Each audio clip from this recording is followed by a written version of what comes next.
Good morning or afternoon, wherever you are. I am Dewey NM23 from Sergeant Dewey Gaming. I'm a little bit behind on posting because of work, but today we have something special for you. Information about the new update, Roots of War, has been released with a teaser on TikTok and a release on the official Call of Dragons YouTube channel. They give an exciting overview on what is to be expected with the new addition to gameplay. While we're watching the videos from the creators, we'll dive in and break it down and explain what everything means. Hey Lords, it's Isa here, and I'm joined by Leo, Community Manager for Call of Dragons. Today, we got some amazing updates to share with you, so get ready to dive into the latest additions into Mars. So we've got a lot to unpack in this video. First, we have the brand new game mode, Roots of War. It's an intense 30 versus 30 team battle where you will fight for control of the Life Stone.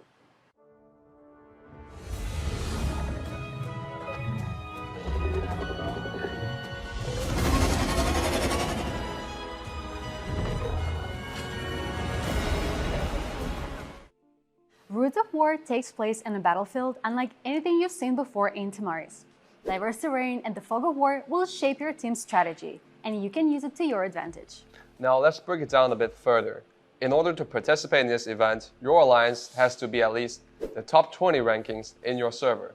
Plus, your alliance needs to have at least 10 alliance towers in order to qualify for registration. So what they're saying is your alliance needs to be in the top 20 for the alliance power overall in the server that you're in. The only 20 alliances for that server will be able to actually participate in the new game mode.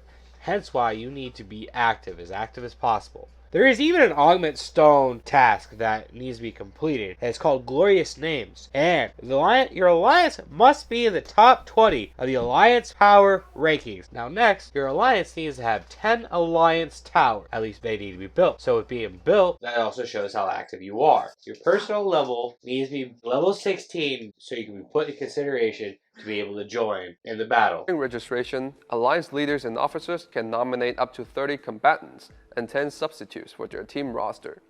Make sure you're a member of an alliance before the registration date and have reached the minimum city level of 16. How frequent is the event, you might wonder? Well, the battlefield opens every 2 weeks. But remember that the event is going into its testing phase and some adjustments and fine-tuning might occur in the future updates. When you enter the battle, you'll be teleported to a completely new map divided into two teams. Lucia's forces, represented by the blue color, and Yain's forces, fighting under the golden color. But before entering the battlefield, it's crucial to recall all your legions and make sure you are not in a war frenzy state. What they are saying here is that all your legions have to be brought back to your city. So if you're building or destroying or gathering or just killing darklings, they need to be back to your city before you can continue. When you become into a war frenzy state, you're either attacking a building or attacking another player. That needs to be over by the time this game mode starts. Your goal is to reach highest amount of points for your alliance. The team with the highest alliance points at the end of the match will win. Once the battle starts, it's divided into two phases, the preparation phase and battle phase. During the preparation phase, you will have 3 minutes to strategize and set alliance markers. This is where you lay the groundwork for victory. Remember that the combat rules remain the same as the main game. However, with the battle sync active, your hero and artifact levels are upgraded to their maximum level and you can... What they are saying is that your hero levels will be maxed out to level 60, but your star ratings will stay the same wherever you have them now. Your artifacts, they will be increased to the highest level, but their star level will stay the same. You can make changes to the hero talents. There are 5 presets available on the talent page. Important and manual presets must be configured before the campaign begins.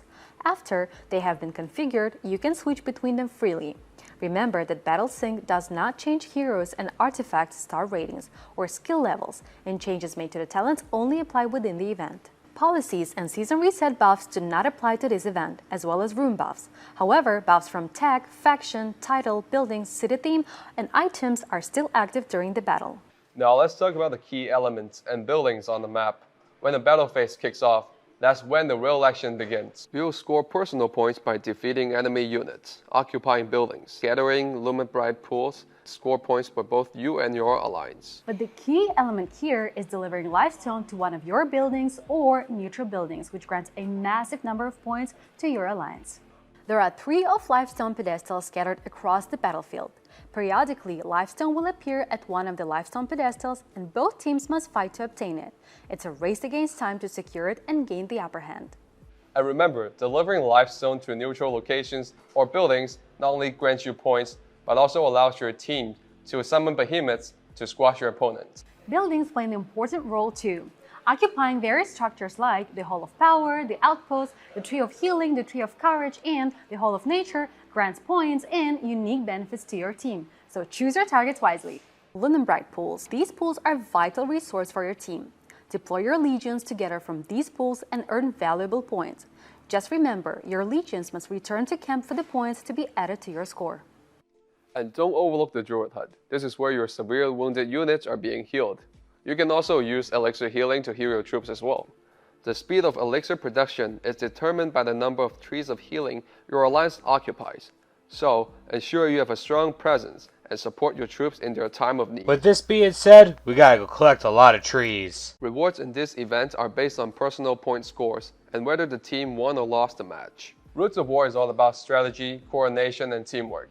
Gather resources, capture buildings, deliver the Life Zone. Take advantage of these and you will succeed. We learned a lot today in this video from the creators. Now, I hope to see you out there on the battlefield for the most epic battle proportion. This is Sergeant Dewey, signing off. Till next time.